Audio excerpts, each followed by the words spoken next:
Hello everyone, and it's day 42 of this Unity Game Development Journal. So, this has been a weird week. It is now Friday, it's the end of the week, and what started out to be maybe looking at doing some other new things ended up being running into roadblock after roadblock on some of the things I wanted to try. Now, one thing I had done in the past was the scene loading, and I had it in my head that I was going to do some sort of zoned map or chunk map where I would only display a portion of a time of the whole map, and then I would transition between them. And it just wasn't where everything I was trying just was not working. Now there are ways that you can get this done. Like I was so frustrated that I woke up today and I thought I'm just going to look into this. And there's obviously tons of ways to do this, but they're much more complicated than what I thought they were going to be.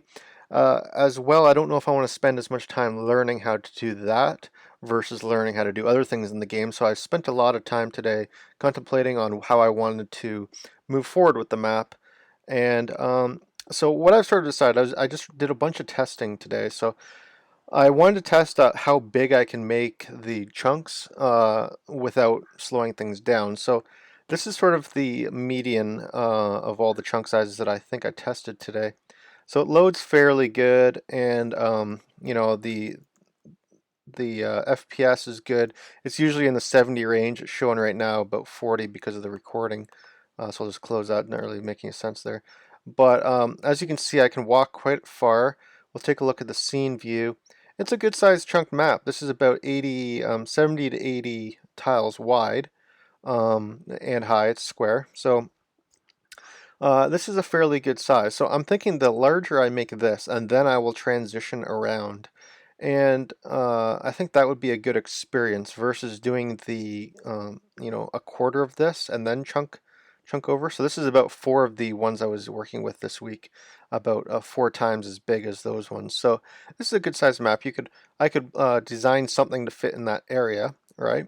And then what I do is I just have a some sort of a mechanic to switch scenes. Like I'm thinking, I do that scene loading thing, but obviously there's going to be about a 1 second to 2 second loading pause, which I'm fine with.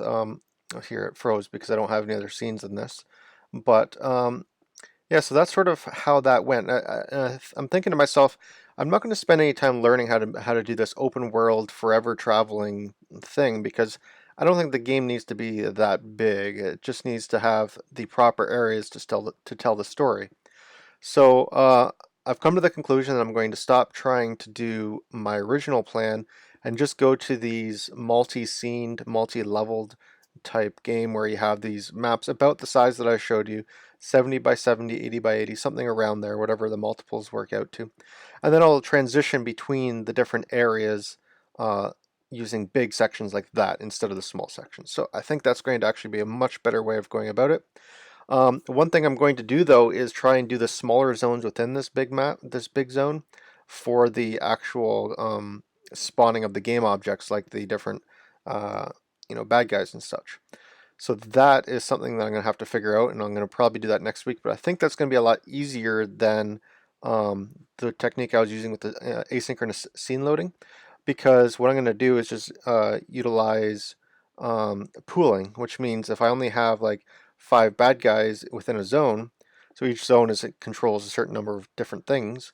So I'll just pool in that zone. So if I'm in this zone and this zone is known to only have 5 bad guys, then I will have a pool set up for that. So there'll only ever be 5, and if I kill one, then maybe that's on a timer, and then he'll respawn at some point, or respawn when I come back in. But I won't have to reinstantiate any more objects. I'll just do it up front with the number that I need as soon as I move in here. So um, I'll figure something out with that, but I think that'll be a lot quicker and faster than doing scene loading. And then I'll just utilize this size of a map for one scene. And this could be like I could have 5 scenes for a world still, and then the world will, or the area will just be really big, like the human area will just be really, really big, but it'll take up like 5 of these maps or something along those lines. And that way the transitions won't be annoying to the player. It'll be more like a standard game when you want to transition between areas. You just have to do a loading screen, not a long one, like a 1 second fade out. Um, but it'll actually be a fading transition between areas. And I think that's fine for gameplay as long as we have an exploring area that will not interrupt gameplay, and I think the size of a map will allow that to happen.